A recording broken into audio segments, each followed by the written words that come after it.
एक बार सब लोग वीडियो ऑन करते जाना।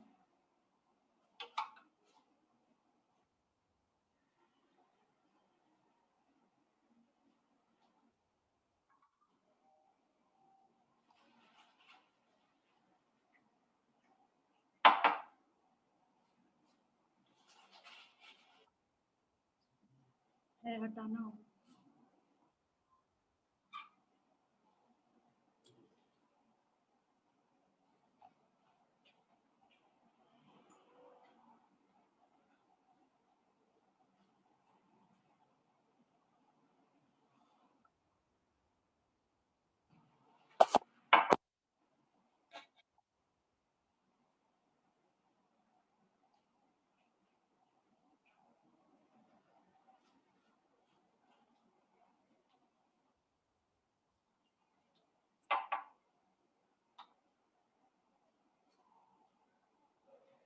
सब लोग प्लीज एक बार जल्दी से वीडियो ऑन कर लें, फिर फटाफट स्टार्ट करना है। वीडियो ऑन कर लें एक बार, फिर आप लोग वीडियो ऑफ कर एक बार कर लें। हाँ प्लीज एक बार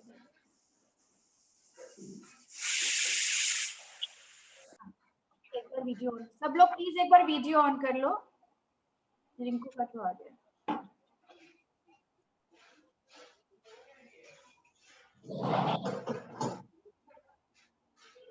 मधु वीडियो ऑन कर लेना।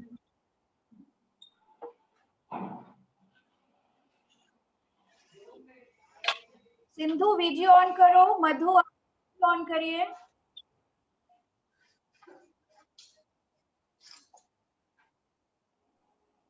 मेरा तो वीडियो ऑन ही है। नहीं अब आए हो, अब तुम शायद ज्वाइन हुए उसलिए। ये मीटिंग रूम तो करो।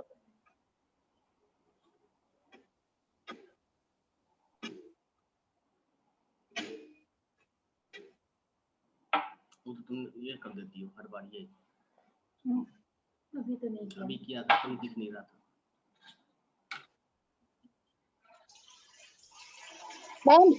बाकी लोग ज्वाइन हो रहे तब तक मैं स्वाति का प्रॉब्लम बोलूं एक बार, है ना? बोलते जाओ। हाँ बोलते सब। हाँ मैम, इसमें क्या करता है कि हम अभी देखो बाहर जा रहे हैं, सोचो है ना, रोड में जा रहे हैं, कहीं दुकान जा रहे हैं, इसको ले जाते हैं तो ये अजीब से अपना बॉडी का है ना पोजीशन चेंज कर लेती है। मतलब एकदम ऐसे चलेगी, फटाफट ऐसे ऐसे करने लग जाएगी, फिर ऐसे ऐसे करने लग जाएगी। तो मतलब रोड का बिल्कुल जगह से ही पूरा ऐसे कर देता है कि ना लोग पूरा इसके ऊपर ही देखने शुरू हो जाते हैं। Attention seeking.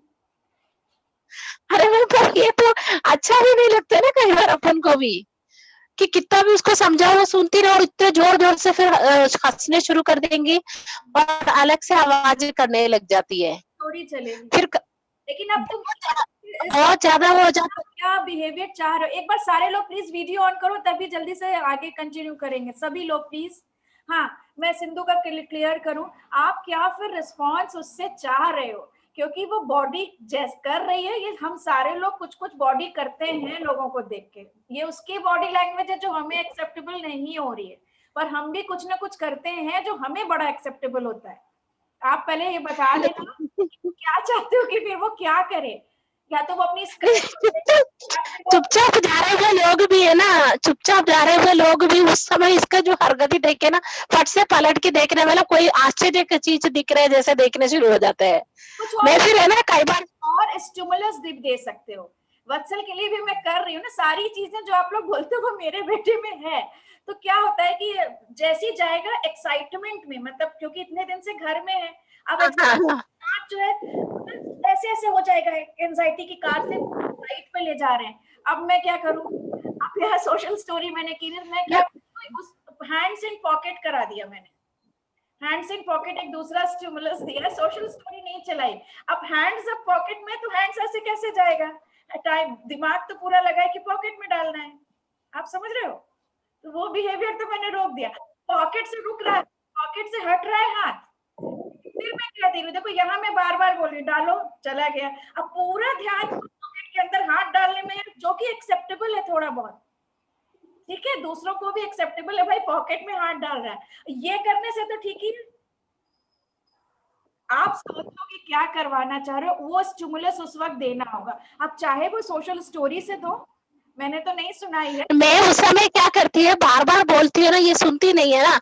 आजकल मैंने ऐसे करने लग गई, इसकी जो हथेली है ना, हथेली मैं पकड़ रखती हूँ ताकि ये मेरा हाथ छोड़ के भाग नहीं जाए। गाड़ी आता है ना, उस हथेली में क्या करती हूँ, मैं नोचती हूँ ना, उसको समझ में आती है, नहीं, तो फिर वो थोड़ी टाइम के लिए चुप हो जाती है। आप जानते हो यहाँ क्या कर रहे हो नोच के, आप उसको स्टिमुलस ही दे रहे हो दूसरा, जिससे कि वो ना करके इधर नोचने पे ध्यान रहे। नोचो नहीं, बल्कि हाथ को, कलाई को प्रेशर से पकड़ के उसको ये दिमाग में जाए कि हमको कुछ करने से रोक तो रही है मम्मी, लेकिन कुछ बताई नहीं है। तो वो क्या कैसे करती है वो एक बार मुझे देखना पड़ेगा, या तो एक बार वीडियो बना लो या हल्का सा वो दो, क्योंकि हमें उसका दूसरा रिस्पॉन्स उससे क्या चाहिए। अगर वो ठीक ही है, थोड़ा हिल रही है, तो नहीं चेंज करेंगे। वो मैं वो एडेप्टिव वत्सल में भी है ये चीज, पर आप इसीलिए हस्बैंड वगैरह कोई नहीं ले जा सकता इसको, वो लोग नहीं ले जाते इसीलिए, ताकि ये ऐसे करती है करके। तो पर मैं ले जा सकती हूँ ना, मेरी बात में नोचती है, 2 बार नोचती है तो चुप हो जाते हैं, फिर वो चलती है, फिर दोबारा चालू करेगा, फिर वापस नोचना पड़ेगा, तब वो करती है चुप। वत्सल का क्या हो रहा है, एक तो ये पॉकेट में डालने वाला मैं स्टार्ट कर रही हूँ, इसको एक और चीज से डाइवर्ट कर रही हूँ, हाथ में मैं 2 चीज दे देती हूँ उसके। अच्छा, हाथ जो बच्चा नहीं भी ऐसे ऐसे कर रहा है और आप चाह रहे हो ये बॉडी लैंग्वेज रुके, तो हाँ, अपने उसके हाथ को अगर कुछ पकड़ा दिए हो, हैवी चीज लगेज या कुछ, फिर दिमाग तो उसमें हो गया ना कि हमें उसे हैंडल करना है चीजों को, तो भी वो रुक जाएगा। स्टिमुलस आपको पता लगाना होगा। अभी क्या ऐसा मैम उसने हाथ से कुछ नहीं करता, वो पूरा बॉडी को यूं कर लेती है। वेट ही पकड़ा दोगे तो बॉडी हिलाना चला जाएगा, क्योंकि दिमाग तो सारा चला जाएगा उसको संभालने में। आप समझ रहे अच्छा मैं देखती हूँ अभी, हाँ अभी देखती हूँ ऐसे। हैं? लेकिन सोशली अप्रोप्रिएट बिहेवियर से अब कुछ तो वो करेगी, एकदम आपकी तरह तो नहीं चलेगी। एक बार दिखाना क्या कर रही है, 2-3 चीज ट्राई करेंगे, 2-3 चीज अच्छा ठीक है, ये मॉर्निंग वॉक में ले जाते हैं ना, तब ये करती है, मैं देखती हूँ अभी। चीज ट्राई करेंगे। चलो बट तुम लोग तो मेरे साथ हो, मैं करती रहूंगी आगे, है ना। अब मैं स्क्रीन शेयर कर रही हूँ। मैम मेरा तो मतलब बताया नहीं क्या, फैन ऑन नहीं करता है रियन, फिर मेरे बोलने से फैन ऑन करता है, तो फिर क्या करना चाहिए? अभी बोलो और बोलने के पहले फैन फैन करो, और उसके बाद फैन थोड़े दिनों बाद वो कर देना, हटा देना, और सिर्फ उंगली उसको हाथ पकड़ के फैन ऑन करा देना, फिर ले जाके फैन ऑन करा देना। कुछ दिन तक करना, कुछ दिन तक कोई अच्छा करनी पड़ती है। आप प्रॉम्प्ट फेट कर रहे हो तो ऐसे थोड़ी ना कि आज तक तो आप तो बोल रहे थे फैन ऑन करो और दूसरे दिन आप बोल दो कि अपने आप करें। कुछ दिन तक तो कराओ बिना बोले। वही तो मैम पूछ रहे हैं, जैसे फैन बोलते ही ऑन करता है, बाकी खुद नहीं ऑन करेगा। और एक बात है मैम, जैसे कल रात को टॉयलेट की, अभी उठ गए, फिर अभी तक टॉयलेट पे नहीं गए, तो कि हमको बोलना चाहिए क्या नहीं बोलना चाहिए? बार बोल दो, टॉयलेट वॉलेट में ज्यादा नहीं, एक बार बोल दो जाना है। बार बार बार बार उसको टॉयलेट आई नहीं है तो कैसे जाएगा ये बताओ। कई बार होल्ड कर लेते हैं। हम क्या सोच रहे हैं मैम, पूरा 12 घंटा हो गए, रात को 11:45 सोए कल, आज 11:45 बज गए, कुछ अभी तक वो टॉयलेट नहीं खाया किए। पिया है, नहाया है, तो स्टिमुलस नहीं मिल रहा ना। कुछ और सोचो, बार बार बोलने और इंस्ट्रक्शन देने के अलावा कुछ और सोचो कि तुम्हारा मकसद हल हो जाए। चाह तो नहीं, हम सोच रहे हैं इतने टाइम तक टॉयलेट नहीं किए, फिर वो अच्छा नहीं है, तो इसीलिए हम बोलते बाबू टॉयलेट जाओ, आप कहने से रियन तो नहीं टॉयलेट। करेगा, कहने से तो नहीं करेगा। आप नहलाने भेज दो, पानी पड़ेगा तो अपने आप हो जाएगा।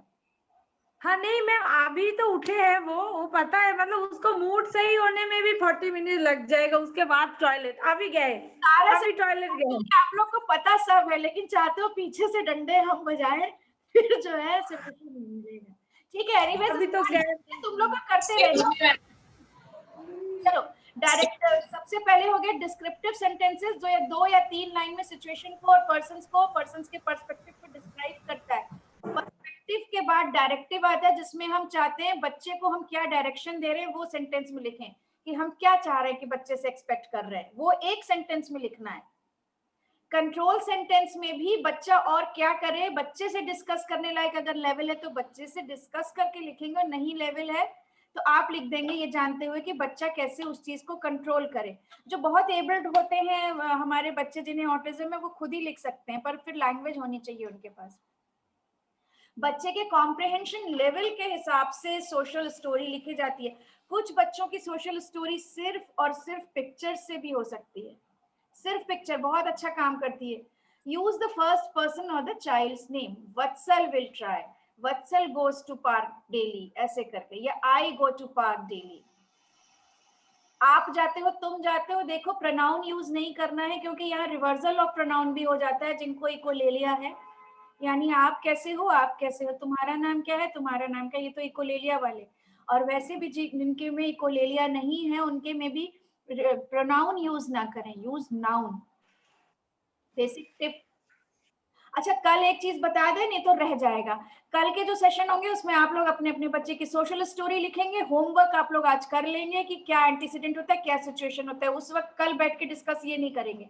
और एक और सेशन में कल के ही कॉग्निएबल ऐप में ये सारे आईपीज जो अभी ऑनलाइन सेशन हमसे बच्चे ले रहे हैं उनके आईपीज उसी में जाएंगे और एडवांस होके जाएंगे, तो उसमें कैसे एंट्री करना है जो नहीं समझ में आया है तो कल कॉग्निएबल ऐप वाले लोग ही आपको ट्रेनिंग देंगे, कल के दोनों सेशन में से किसी एक सेशन में। मुझे भी बहुत सारे कंफ्यूजन है, मेरे लिए भी नया है, सबके लिए नया है, पर करना है तो कल आप ज्वाइन कर सकते हैं। लेकिन ये तो होएगा ही, सोशल स्टोरी तो आप लोग लिखोगे ही। अच्छा देखिए, अब एक सैंपल सोशल स्टोरी का आप लोग अपने अपने दिमाग में बैठाइए। बस के लिए वेट करने पे जो बिहेवियर हो रहा है बच्चे का, उसके लिए है। I sometimes go to the bus stop to take a bus। ये sometimes जरूर हम डालेंगे क्योंकि हम बच्चे को फिर से फ्लेक्सिबिलिटी दे रहे हैं कि भाई कभी कभी जाते हैं। अगर आपने लिख दिया I go to the bus daily, अब तो डेली लेके जाओ बस के लिए, फिर अब एक और चीज प्रॉब्लम आ जाएगी। I sometimes go to the bus stop to take a bus। ये थोड़े एडवांस है जो सेंटेंस समझता है। I go to market और नानीज हाउस इन अ बस, क्योंकि कई बार उस बच्चे का मार्केट और नानी के हाउस में भी बिहेवियर आ रहा है। When I reach the bus stop, I may have to wait for the bus। अच्छा बताइए कौन सा इसमें डिस्क्रिप्टिव सेंटेंस है? शुरू में हमने बोला था I sometimes go to the bus stop to take a bus, descriptive sentence. हमने कहा था ना सिचुएशन डिस्क्राइब करना है और कहाँ पे हो रहा है ये सारा। I go to the market और नानीज हाउस इन अ बस, दो यहाँ पे डिस्क्रिप्टिव सेंटेंस हो गए। When I reach the bus stop I may have to wait for the bus, तीसरा डिस्क्रिप्टिव सेंटेंस सिचुएशन डिस्क्राइब कर रहा है। समझ रहे हैं डिस्क्रिप्टिव और डायरेक्टिव और कंट्रोल में कैसे फर्क करना, और क्यों मैं कह रही थी कि हर कोई नहीं लिख सकता ये। There are other people at the bus stop, कौन सा सेंटेंस है कोई बताएगा? हमने बताया था descriptive, perspective, perspective. Yes, very nice. तो आप मम्मी और भी आप पर्सपेक्टिव एक दो डाल सकते हैं but not more than 2। Perspective तो 2 या 3 हो सकता है, 4 भी हो सकता है। पर्सपेक्टिव 2 या 1 से 2 से ज्यादा नहीं। There are other people at the bus stop, एक और आप लिख लो। आपको देख के लोग ऐसे, जो भी पार्क में अगर हो रहा है तो उसके लिए मैं बताऊंगी। देखिए सबकी स्पेसिफिक अलग अलग होगी। Mummy wants me to sit and wait for the bus, कौन सा सेंटेंस है आप बता सकते हो कोई जन?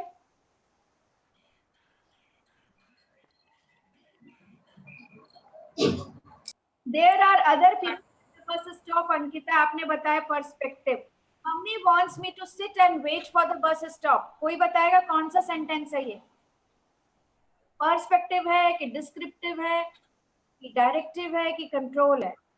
डायरेक्टिव नहीं, control sentence, control. Mummy wants me to sit, mummy का पर्सपेक्टिव। अच्छा मम्मी मम्मी आ गई ना भाई, तो ये पर्सपेक्टिव ही है। मम्मी चाह रही है कि वो बैठे और वेट करे बस का। अब ये बच्चा काफी अच्छा लेवल का है। अगर नहीं इतना समझ रहा है कि mama wants me to sit and wait, क्योंकि वेट कॉन्सेप्ट नहीं होता, तो भी आप ये सेंटेंसेस लिख के वेट टाइम पे क्या करना है और स्पेसिफिक बताएंगे। I can try to sit on the bench and see my book till the bus comes, कौन सा सेंटेंस है ये? I can try to sit on the bench, directive sentence. Control sentence है। डायरेक्टिव भी कह सकते हो। हमने पीछे कितने सेंटेंसेस बताए थे आपको? यस, डायरेक्टिव में भी ma'am I will try, I will. ठीक है ठीक है, डायरेक्टिव है, मतलब कि बच्चे को आप डायरेक्ट कर रहे हो कि वो क्या करे, और कंट्रोल भी कर ही रहा है बुक देखते हुए। दोनों चीज हो रही है actually. I can try to sit on the bench, ये is control directive and see my book till control कर रहा है. See my book is directive हो गया, दोनों मिक्स कर दिया इसमें. When I reach Nani, she will give me my favorite Maggi noodles to eat.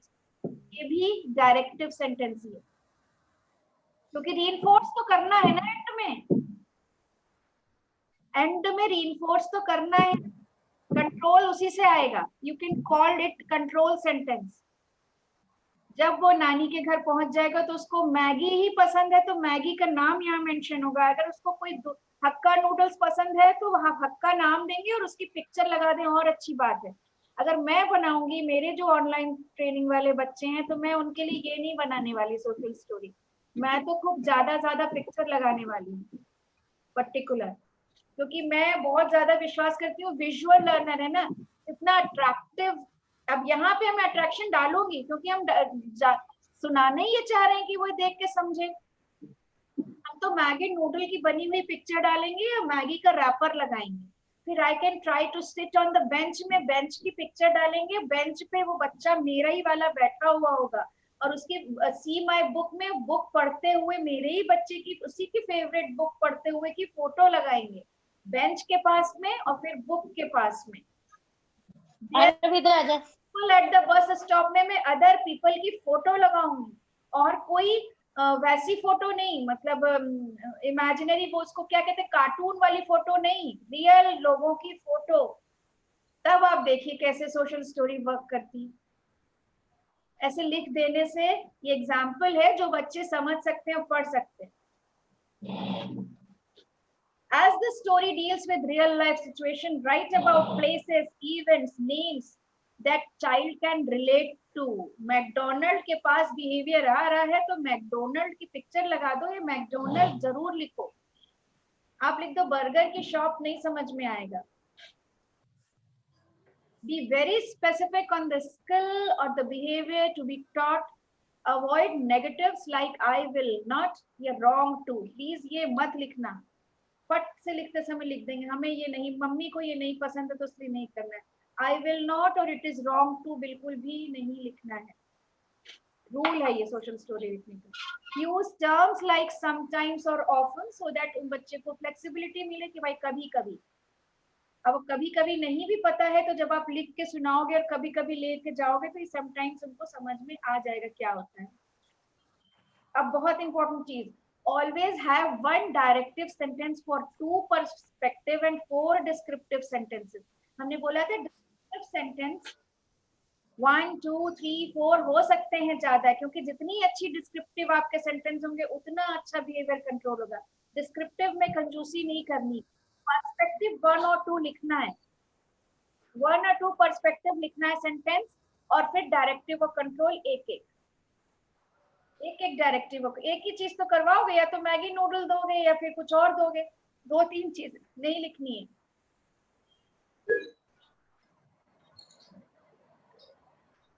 ध्यान से लिखना, कल आप लोग लिखने वाले हो, मैं नहीं लिखाऊंगी. Can contain images including photos too. Can contain images मैंने बता दिया, वो फोटोज जो टाइम पे आपके बिहेवियर हो रहे हैं, और वो फोटोज जो आप अपने बच्चे से एक्सपेक्ट कर रहे हो. आप ही के बच्चे की फोटो होनी चाहिए, कार्टून नहीं होना चाहिए. और अब इस स्टोरी को सुनाना कब कब है, 3 to 4 टाइम्स एक डे में सुनाना है. और 2 सोशल स्टोरीज, हम तो यहाँ पे जो बोलते हैं 2 सोशल स्टोरीज एक टाइम पे यूज करो, मैं तो बोलूंगी सिर्फ एक यूज करो एक बार में. वो 6 महीने 1 साल चल जाए, आपका बिहेवियर उस सोशल स्टोरी से मैनेज हो जाए, तब दूसरी शुरू करो. हमारे बच्चे के इतने रिसेप्टिव नहीं होते कि 2 सोशल स्टोरीज कंस्ट्रक्शंस को एक साथ वो कंबाइन कर देंगे तो और आफत हो जाएगी. अब एक और एग्जाम्पल देख लीजिए, ये आपको कल काम आने वाले हैं. एक सिचुएशन है, ऐसे लिखना है आपको. एक सिचुएशन है, वो अपने फादर के साथ वॉक पे जाता है बच्चा. सबके बच्चों में ही बिहेवियर. डिफिकल्टी ये है कि रेस्टलेस हो जाता है जब पापा किसी इंसान से मिलते हैं और बात करने लग जाते हैं. एक्सपेक्टेड रिस्पॉन्स है कि बच्चा क्वाइट रहे.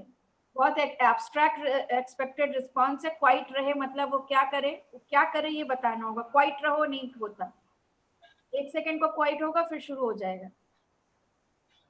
स्टोरी लिख रहे हैं. Sometimes I go out for a walk with Papa. Papa and I, क्योंकि पापा के साथ ही आ रहा है तो इसलिए पापा स्पेसिफिकली लिखा गया है. Papa and I go to the park. Simple sentence, full stop. Sometimes we only walk on the road and return. ये लिखा, क्यों लिखा? फ्लेक्सिबिलिटी डाली हमने. डिस्क्रिप्टिव लंबा हम कर सकते हैं सेंटेंस. नहीं मिलेगा कोई भाई पापा को कई बार. आप लिख दोगे अगर कि समटाइम्स आप लिख दोगे पापा when somebody meets पापा used to talk. ये नहीं लिखना है क्योंकि फिर तो आफत फिर आने वाली है. क्योंकि अब इस बार अगर पापा से कोई नहीं मिला तो आफत आ जाएगी. तब बहुत केयरफुली लिखना है. Sometimes we only walk on the road and return. Obviously कई बार नहीं लोग मिलते. अब there are other people in the park and on the road. आप लोग ये बताओ, ये सब डिस्क्रिप्टिव हो रहे हैं, इसमें कहीं पर्सपेक्टिव भी घुसा है? ये तीनों सेंटेंस डिस्क्रिप्टिव है या इसमें पर्सपेक्टिव भी आ गया है? लास्ट वाले में पर्सपेक्टिव भी आ गया. डिस्क्रिप्टिव है अंकिता. अदर पीपल हम डिस्क्रिप्शन बता रहे हैं. हेमलता जी आपको समझ में आ रहा है कुछ? कोई वो नहीं है, दिख नहीं रहे हो इसलिए मैं पूछ रही हूँ. हेमलता जी यस मैडम, मैं सुन रही हूँ, समझ रही हूँ, नोट भी कर रही अगर हूँ. कुछ क्वेरी हो तो बीच में टोक दीजिएगा. न्यू है आप? जी जरूर. देखिए, sometimes I go out for a walk with पापा. डिस्क्रिप्टिव सेंटेंस, पापा पार्क में जाते हैं और कई बार हम लोग यूं ही वापस आ जाते हैं. डिस्क्रिप्टिव, दूसरे लोग वहां पे होते हैं, is also describing a situation. यहाँ पर्सपेक्टिव नहीं आया है. पर्सपेक्टिव होता है दूसरे लोग आपके बच्चों को देख के क्या बिहेव कर रहे हो, क्या सोच रहे होंगे. When Papa meets someone, he knows he sometimes wants to speak with them. कौन सा सेंटेंस है? When Papa meets someone, he knows he sometimes wants to speak with them. Sometimes नहीं चाहते बात करना, sometimes चाहते हैं, इसलिए sometimes जरूर डाल दीजिए. ये Descriptive मैम. पर्सपेक्टिव है. कौन? ये पर्सपेक्टिव है. पापा wants to meet ना. समझ में कोई डाउट? पर्सपेक्टिव है, दूसरे लोग क्या सोच रहे हैं या करना चाह रहे हैं, ये पर्सपेक्टिव है. द अदर पर्सन ऑल्सो, हाँ बात हो गई. The other person may also want to speak with papa. कौन सा सेंटेंस है? जल्दी से बता दो. Perspective. हाँ, Perspective. Very good. It is okay for Papa to stop to speak with others. कौन सा सेंटेंस है? Directive. पर्सपेक्टिव. दूसरे लोग क्या बिहेव करने जा रहे हैं और क्या सोच रहे हैं, ये पर्सपेक्टिव होता है. डायरेक्टिव और कंट्रोल सेंटेंस सिर्फ और सिर्फ बच्चे के लिए होते हैं. Clear? Yes ma'am. When Papa speaks to someone, I shall play with my doll. Directive sentence हुआ ये. Control. कंट्रोल सेंटेंस और डायरेक्टिव सेंटेंस को मिला भी सकते हैं. यहाँ पे है डायरेक्टिव हो गया ना. कंट्रोल आ जाएगा जब हम उसको रीइंफोर्समेंट देंगे. और यहाँ पे रीइंफोर्समेंट उस बच्चे का बॉल और डॉल और बलून है. तो कंट्रोल और डायरेक्टिव दोनों ही हो गए. ठीक है, नहीं हो गया. When Papa speaks to someone, I shall play with my, अगर कुछ और लिखता है I shall read my book, तो ये होता है डायरेक्टिव. और फिर कंट्रोल होता मम्मा विल गिव मी चॉकलेट, ये हो जाता कंट्रोल. Control. ठीक है, यहाँ दोनों, क्योंकि उसका डॉल और बेबी बलून और बॉल ये उसके रीइंफोर्समेंट है, दोनों मिक्स कर दिया. ओके. अगर कंट्रोल और डायरेक्टिव में कंफ्यूजन है तो फिर से पीछे जाऊं, एक बार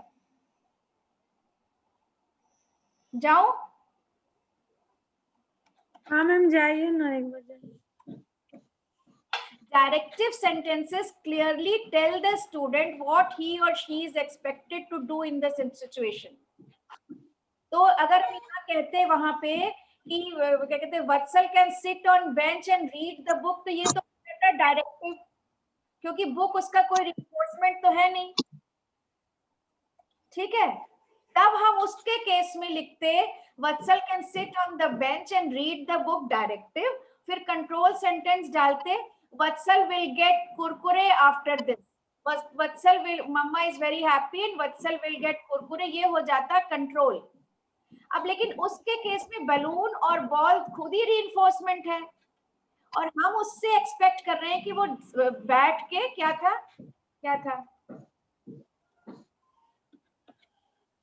वो अपनी डॉल प्ले कर सकती है डॉल के साथ। हाँ, तो ये दोनों मिला दिया, ठीक है, ओके, क्लियर हो रहा है? क्योंकि it is okay for papa to stop to speak with others, कतई डायरेक्टिव सेंटेंस नहीं है, ये पर्सपेक्टिव है। यानी यहाँ पे दो लोग जो हैं, दो सेंटेंसेस जो है वो डिस्क्रिप्टिव, पहला सेंटेंस डिस्क्रिप्टिव हो रहा है, ये इतने सारे डिस्क्रिप्टिव है, sometimes papa and there are other people, इतने सारे डिस्क्रिप्टिव है, सुन रहे हैं, तीन डिस्क्रिप्टिव सेंटेंस हैं।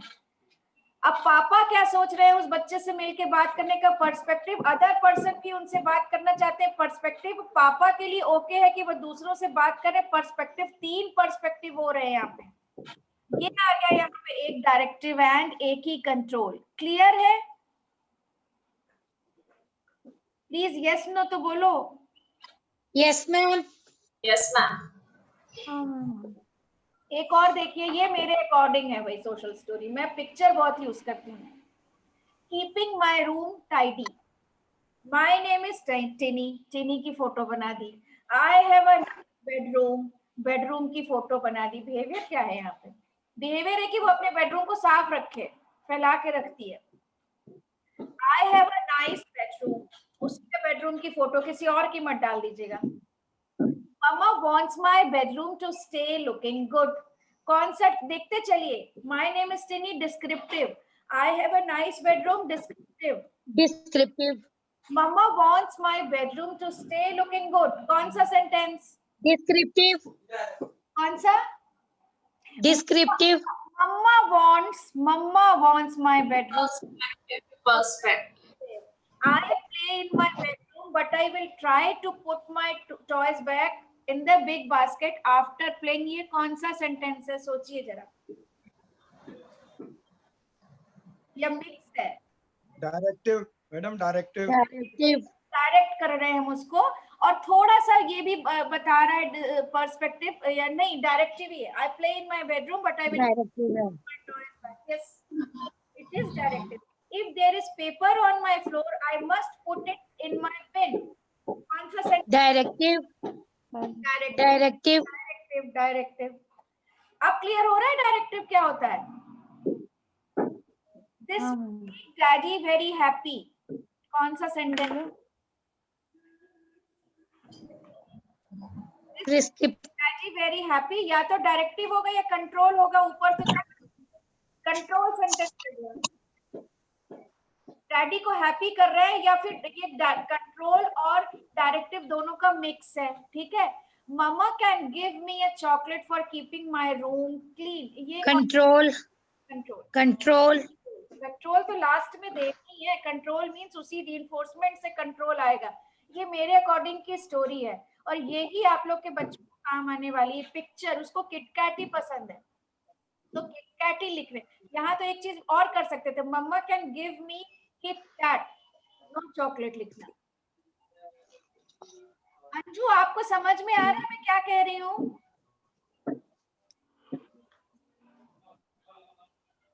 मैम एक बार स्क्रीन पीछे वाली कीजिए, मैंने स्क्रीनशॉट लेना है। कीजिए, बिहेवियर लिख लीजिएगा। वो अनटाइडी रखती है बेडरूम को। अच्छा, YouTube पे सब कुछ लोड होने वाला है। हाँ, YouTube पे सब कुछ अपलोड होता है, सारे पिछले भी हैं, आप जा सकते हैं, दोबारा देख सकते हैं, उसमें कुछ कमेंट लिख सकते हैं। सभी लोग प्लीज कुछ लिखिए उसमें, आप लोग को जो भी अच्छा लगा हो। हमारे पिछले शायद स्ट्रक्चर की बड़ी तारीफ हुई है, पर तारीफ वर्बली हुई है, वहां पे लिख के नहीं। मैडम YouTube में किस नाम से है? कमेंट लिखना सिंधु। मैडम YouTube में किस नाम से सर्च करेंगे? किसमें? चैट में डाला? चैट में डाला। आपके चैट में, इसके चैट में आप चेक करिए, यूट्यूब लिंक है, और नहीं तो हमारे पर्सनल नंबर जो है ना उस पर कॉन्टैक्ट में रहिए। गरिमा, शायद गरिमा डाल के, अप्रोच ऑटिज्म हमारी संस्था का नाम है, गरिमा श्रीवास्तव, या फिर वो हेडिंग डालेंगे आप कि आज का जैसे सोशल स्टोरी था वेबिनार, तो आ जाएगा। तो जिसका जिसका जो छूटा है उसमें भी देख सकते हैं। We are running out of time, बस थोड़ा सा और करना है। मैम मैं एक बात पूछना चाह रही थी आपसे। हाँ, इस बार इसको फिनिश कर लें। Yes ma'am, yes ma'am. एक पार्क वाला भी है, वो या तो कल करना, पूछ लो, या आप लोग जैसा कहो पूछ लो। पूछो। यस मैम, मैं ये पूछ रही थी, जैसे मेरा जो बेटा है उसे फ्रेंड्स के साथ खेलना अच्छा लगता है, वो हर एज ग्रुप के साथ खेलता है, लेकिन उसको कैसा खेलना अच्छा लगता है कि वो मतलब पुश वाला या खींचे उन्हें, मतलब ऐसे गेम्स खेलना पसंद है। आप जो बैट। अंकिता, हेलो, हाँ आप कौन बोल रहे हैं? अंकिता? Ankita, yes ma'am. देखिए क्या है, बिहेवियर्स, ये जो खेलने का कॉन्सेप्ट इन लोग का होता है, ये खींचा तानी, धक्का मुक्का, ये इनके अपने बनाए हुए बिहेवियर्स है, क्योंकि इन्हें प्रॉपर कम्युनिकेट और प्रॉपर वेटिंग और प्रॉपर टर्न टेकिंग और प्रॉपर खेलना नहीं आता, सोशल रूल्स को समझना नहीं आता। तो जब हमारे यहाँ पास बच्चे आते हैं, किसी भी ऑटिज्म स्पेसिफिक सेंटर पे बच्चे जाते हैं, तो हम लोग स्ट्रक्चर, फिर मैं स्ट्रक्चर बोलूंगी, स्ट्रक्चर करके खेलना सिखाते हैं। उस स्ट्रक्चर करके खेलने में चीजें विजुअली क्लियर होती हैं। टर्न टेकिंग सिखाते हैं, डेलिबरेटली स्ट्रक्चर करके वेटिंग सिखाते हैं, और सिखाते हैं जैसे सपोज बैट बॉल खेल रहे हैं, तो बैट बॉल खेलने पे हम जहां पे खड़े होके बैटिंग करनी है वहां पे एक स्टार्ट बोर्ड रखेंगे, वहां बच्चे को हमेशा खड़ा करेंगे। जहां पे दूसरा इंसान बॉलिंग कर रहा है वहां पे हम फिनिश रखेंगे, और जब वो बॉल बैटिंग कर लेगा तो उसका एक टर्न हो गया, वो टर्न टेकिंग में टिक कराते हैं। Now Vatsal's first turn is finish, now Vatsal will go and sit on his chair, now it's Harshit's turn, Vatsal will wait for his turn. ये हम लोग रिपीट करते रहते हैं हर समय। नाउ अब वत्सल का टर्न हो गया, अब हर्षित का टर्न। ये खेल खिलाते हैं स्ट्रक्चर करके और विजुअली क्लियर दिखा के, तब उन्हें सोशल रूल समझ में आते हैं कि हमें अपने टर्न के लिए वेट करना है, उठ के कूद के जाके बैट छीन नहीं लेना है, हमारा जब टर्न आएगा हमें तभी मिलेगा। बिना प्रॉपर स्ट्रक्चर करे सिखाए आप चाह रहे हो स्टोरीज या किसी और चीज से प्रॉपर खेलना आ जाए तो कैसे आएगा? खेलने के बहुत जबरदस्त रूल्स होते हैं ना। अगर छोटे मोटे कोई खेल है जो बैट बॉल जैसे नहीं हो, जिसमें आप उतना स्ट्रक्चर करना नहीं चाह रहे हो, तो खुद को इन्वॉल्व करो, उसको बच्चे को उन लोगों से कम्युनिकेट करवाओ, हेलो बोलो, हैंड शेक करो, बेटा आओ चलो हम लोग चेन बना के खेलेंगे, थोड़े दिन ये वाला खेल खेलो, जिसमें आपको खुद इन्वॉल्व होके सोशल रूल समझाते हुए गेम को खिलवाना पड़ेगा। वो कह रहा है, हो सकता है उसको चेन खेलना समझ में ना आए, हो सकता है उसको, आप लोग कह सकते हो ऐसे थोड़ी मैम बैट बॉल खेलना आ जाएगा कि फिर वो मैच खेलने लगेगा, नहीं आएगा। बैट बॉल खेलना, क्रिकेट का मैच तो खेलना नहीं सीखेगा, लेकिन कम से कम धक्का मुक्की नोचने से तो बच जाएगा, वेट करना तो आ जाएगा, अपने टर्न का वेट करना तो आ जाएगा। मैच कैसे खेल सकता है प्रॉपर, कैसे बच्चा प्रॉपर खेलेगा? अप्रोप्रिएट गेम प्लेइंग में तो इम्पेयरमेंट है, बहुत ज्यादा सोशल रूल्स चाहिए, लेकिन दूसरे बिहेवियर ना आए। आप लोग ये चाह रहे होगे, वो कम्युनिकेट करना चाह रहा है, आप उसको कम्युनिकेट करने के तरीके बताओ, हेलो करेंगे, हैंड शेक करेंगे, चलो हम लोग बैठेंगे, आज हम लोग डिस्ट्रीब्यूट करके कुछ खाएंगे, घर में 2-3 लोग को बुला लीजिए, उसके फ्रेंड्स को, चाहे अपने भाइयों के ही बच्चों को बुला लीजिए, कुछ खाना बनाइए, सबको सर्व करना सिखाइए, एक एक ये अपने सिखाएगा, वो अपने सिखाएंगे, खाना तक हम लोग डाइनिंग टेबल पे स्ट्रक्चर करके क्लासरूम में सिखाते हैं, वरना तो झपटा झपटी आता है इन लोगों को। अब वत्सल अपने प्लेट से खाएगा, now it's lunch time, schedule में दिख रहा है वत्सल अपने प्लेट से खाएगा, ओ वत्सल तो आज ये लाया है, हर्षित ये लाया है, ओ बहुत अच्छा खा रहा है, साथ में बैठ के खाना, अपनी प्लेट से ही खाना, ये तो खाने का हो गया। खेलना भी स्ट्रक्चर करते हैं, इसीलिए अंकिता जहां भी आपका कोई ऑटिज्म स्पेसिफिक सेंटर है वहां पे बच्चे का एडमिशन कराइए। ये तो है प्रॉब्लम, यही तो प्रॉब्लम आ रही है स्कूलों, वो तो एक जनरल तरीका, और फिर हमारे जो न्यूरोटिपिकल बच्चे हैं वही कौन सा बड़ा प्रॉपर सोशल रूल्स फॉलो करते हैं, और हमारे बच्चों को तो इम्पेयरमेंट है। कम से कम कुछ गेम्स आप लिख लीजिए कि हाँ ये गेम 2-3 आप उसके फ्रेंड्स नहीं आ रहे हैं तो आप भाइयों को बच्चों को बुला लीजिए, कोई प्रॉब्लम नहीं है। वो न्यूरोटिपिकल सीधे साधे बच्चे, अच्छे बच्चे मिल जाएंगे आपको, आपकी बात मानेंगे। कुछ घर में कुछ खाना बनाइए और गेम खेलना सिखाइए। फिर थोड़े दिनों बाद सिखाने के बाद उसके आप, या तो मैं कुछ वीडियोस बना के स्ट्रक्चर्ड गेम्स के डालूंगी, तो उसके लिए बच्चे चाहिए। कोविड में बच्चे सेंटर पे नहीं आ रहे हैं, तो वो छोटे बच्चों को स्ट्रक्चर करते हैं। हमारे बच्चे तो सेंटर के बहुत बड़े हो गए, 20-21 साल वाले, तो वो तो स्केटिंग कर रहे हैं, बास्केटबॉल खेल रहे हैं, मैच फिर भी नहीं खेल रहे, लेकिन उन्हें आता है वेट करना और टर्न देना। अगर छोटे बच्चों के लिए स्ट्रक्चर्ड गेम्स कैसे कराए जाते हैं तो वो मैं फिर बनाऊंगी और डाल दूंगी। लेकिन वो आप उसके धक्का देने के बिहेवियर को पहले रोक लीजिए। तो कहने से नहीं होगा, सोशल स्टोरी मत सुनाइए, सीधे कम्युनिकेट कराइए। आ जाओ बेटा, अच्छा हम लोग चॉकलेट शेयर करते हैं, चलो दोनों लोग मिलके। डाइवर्ट कर रहे हैं अपने छोटे छोटे इंस्ट्रक्शन से, उसके धक्का देने वाले बिहेवियर को हटाते हुए। थोड़ा क्लियर हुआ अंकिता आपको? Yes, ma'am. Thank you so much, ma'am. Thank you. Yes, ma'am. I got it. पड़ेगा ये एक्चुअली चीजें जो हैं ये बताने में इजी लगती हैं, करने में डिफिकल्ट, लेकिन करते हैं। जब स्ट्रक्चर करके हम खिला रहे होते हैं बॉलिंग पिन सब हो, तब आप कभी देखो एक एक बच्चे के पीछे कई बार एक एक टीचर होता है, क्योंकि एक भाग रहा होता है, एक नोच रहा होता है, एक बॉल सारे ले रहा होता है, एक बॉलिंग पिन्स गिरा दे रहा होता है, एक बोर्ड पकड़ ले रहा होता है। आप बताइए कैसे स्ट्रक्चर किया जाए? एक एक बच्चे के पीछे एक एक मैन पावर चाहिए होती है, पकड़ के बैठते हैं। कुछ को छोड़ देते हैं जो इंडिपेंडेंटली बैठते हैं। टर्न टेकिंग के लिए यहाँ पे लगाते हैं वत्सल टर्न, हर्षित टर्न, वात्सल टर्न, ये स्वाति टर्न, और फिर लिखेंगे टर्न हो गया। तो टर्न लेना नहीं आता, वेट करना नहीं आता, कम्युनिकेट करना तो आता ही नहीं। अब टर्न लेना होता क्या है, कितने टर्न होते हैं, हमें 10 बार ही बैटिंग करनी है, 10 टाइम्स लिख देते हैं। आप कहोगे उन्हें थोड़ी समझ में आ रहा है 10 टाइम्स क्या होता है। जब आप रोज कराएंगे स्ट्रक्चर करके तब ये होगा।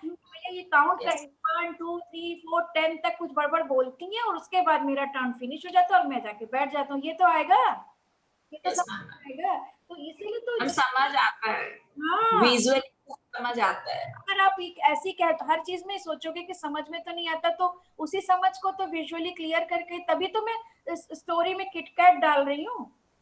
अब आप कहोगे mama can give me a chocolate, भी नहीं समझ में आ रहा होगा, नहीं आ रहा होगा, लेकिन जब उसको 1 दिन 2 दिन सुनाया और उसको चॉकलेट मिल गई तो वो रिलेट कर लेगा। Mama can give me a chocolate का मतलब यही होता है, कुछ देना। Yes. हम और आप कैसे फ्रेंड्स सीखते हैं? आपको मैं लोग कह दूं फ्रेंड्स सीखना है आपको, तो आप कैसे सीखोगे? आप रिलेट ही तो करोगे देख देख के। आपको कहीं, आप किसी विदेश में चले जाओ तो भी आप टॉयलेट का साइन ढूंढ लोगे कि कहाँ टॉयलेट लिखा है। आप पढ़ना जानते हो क्या फ्रेंच में? लेकिन आप कैसे ढूंढ लेते हो कि यही टॉयलेट होगा? आप उस लेडी की या जेंट्स की पिक्चर से रिलेट, आप भी विजुअल लर्नर हो। आप कम विजुअल लर्नर नहीं हो। आपको कैसे, आपको याद रहता है कि आपने पिछली बार कितने कपड़े प्रेस के दिए थे? बता दो कोई जिन।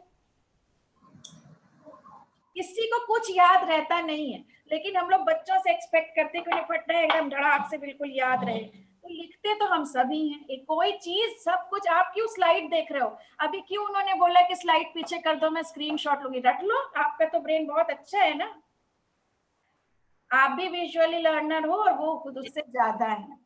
And visual is the best way to learn anything. हाँ, अब ये मत कहो मेरा बच्चा सब कुछ समझता है मैम, 21 साल का हो गया, मैं क्यों विजुअली दूं? तो मत दो, तो आधी चीज होएगी आधी चीज नहीं होएगी।